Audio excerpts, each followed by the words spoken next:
Hi, greetings, Erica. Can you introduce yourself and tell us some details about your culture? Okay, sure. Hi, my name is Erica Chuhui and you can just call me Erica. And I'm from Sabah, and I'm actually a Sino native. My great grandmother was Kadazan Tusun, but since it was from a few generations back, so most of the cultural traditions weren't passed down to us. So I identify more closely with the Chinese side of my heritage, as I was raised in a Chinese cultural environment.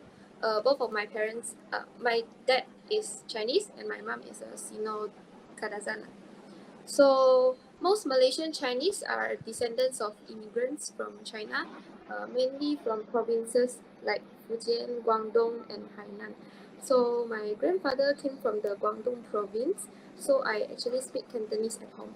And culturally, we preserve many Chinese traditions, such as celebrating Chinese New Year, the Mid Autumn Festival, and the Dragon Boat Festival. And at the same time, we've become quite localized. Our food, language, and values are a blend of Chinese heritage and Malaysian influence. That's all. Okay. All right. Thank you for sharing. Can you describe a little bit more about about any language barrier that you have experienced when communicating with Malaysians of people from other culture? Okay. Yes, sometimes there are a few language barriers, especially when speaking with Malays who are more comfortable in Bahasa Malaysia. So, although I learned Bahasa Malaysia in school, but we don't often use it at home. So, we might struggle with vocabulary and also proper phrasing. I also studied in a Chinese independent school during my secondary years. So, I didn't actually have much interaction with Malay students.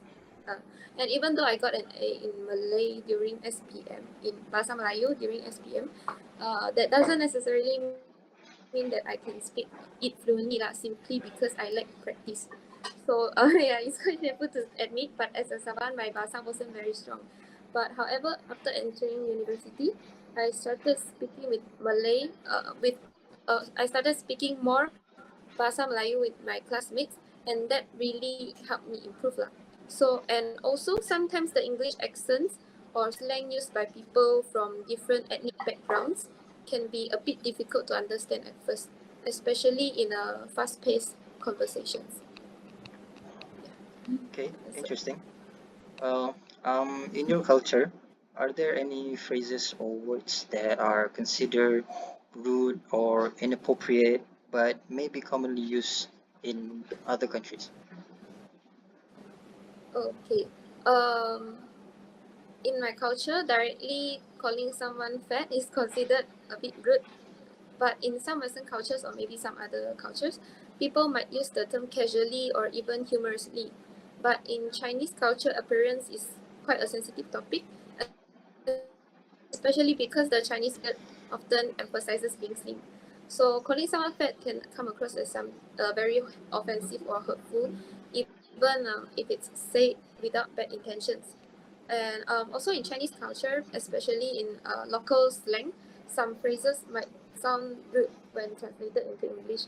For example, like saying "you don't know me" can sound confrontational to someone unfamiliar with the tone, even though it's meant playfully.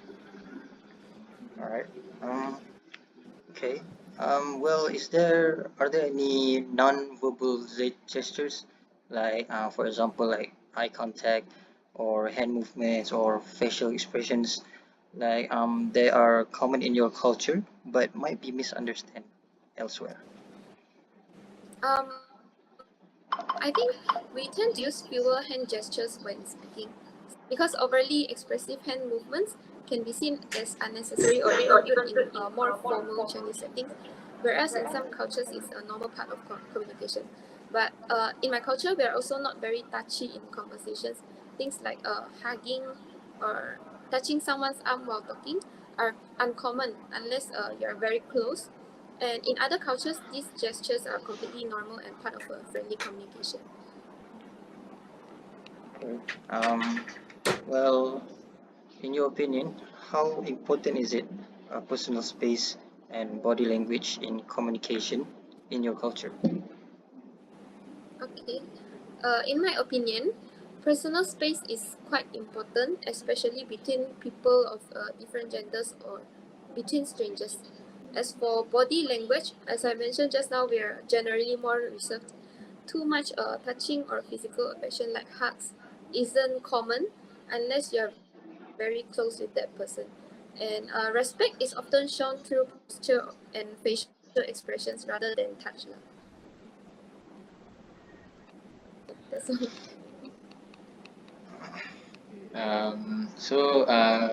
Can you share an example of a misunderstanding that happened because of language or cultural differences?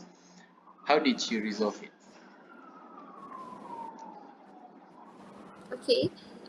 There was one time when I casually addressed a shirt vendor as abang. So I thought it was normal to use the word abang, but the vendor seemed a bit offended and corrected me by saying, "Don't call me abang, call me sir." So I was surprised because I didn't realize that in certain situations, especially when someone sees themselves in a more professional or formal role, using casual terms like abang might come across as disrespectful. So that experience taught me that titles and how we address people can carry different meanings depending on context and cultural expectations. So after he pointed it out to me, I quickly apologized, and since then I've made it a habit to use respectful terms like tuan or puan when speaking to Malays or people from other cultural groups. And it was a small misunderstanding, but it really taught me how important cultural awareness is when it comes to communication. Okay. How do people in your culture usually show respect during conversations, especially with elders or authority figures? Okay.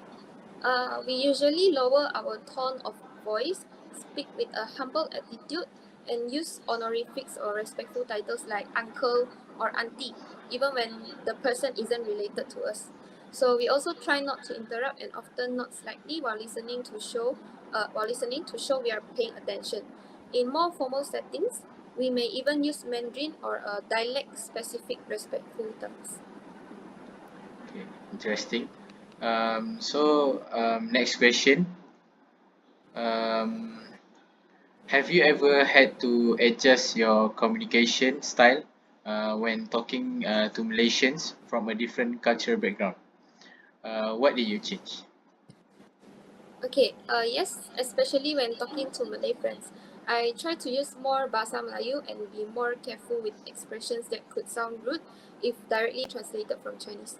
And also, I tend to soften my tone and avoid being too blunt, which is more acceptable in Chinese culture but may be seen as offensive in others. So, Okay. So Next question. How do people in your culture typically express disagreement or criticism? Is it done directly or indirectly?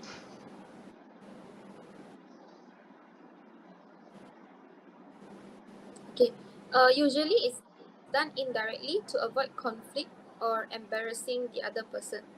So, for example, instead of saying you're wrong, we might say, I think maybe there's another way or not very suitable. So, we try to give face to others and maintain harmony, especially in group settings or when dealing with the seniors. Lastly, do you think learning about other cultures has helped improve your communication skills? Why and why not? Okay, yes, definitely. It has made me more aware of how people from different cultures interpret words, gestures, and body language differently. So I've learned to be more flexible, to listen more carefully, and to adapt the way I speak depending on who I'm talking to. It also helps build stronger relationships because people really appreciate it when you make the effort to understand and respect their culture.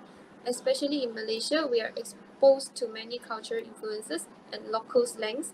For example, people often ask where you're from, And once they know, they usually pick up on your way of speaking and even teach you their own slang. So it becomes a fun and also meaningful way to connect with people from different backgrounds. That's so. Okay. Thank you, Erika, for And yeah, thank you for sharing with us about your culture and everything. We learned so much from it. And thank you for your time to sharing it with us. so thank Okay, you, no Erika. worries. Alright. Thank you too.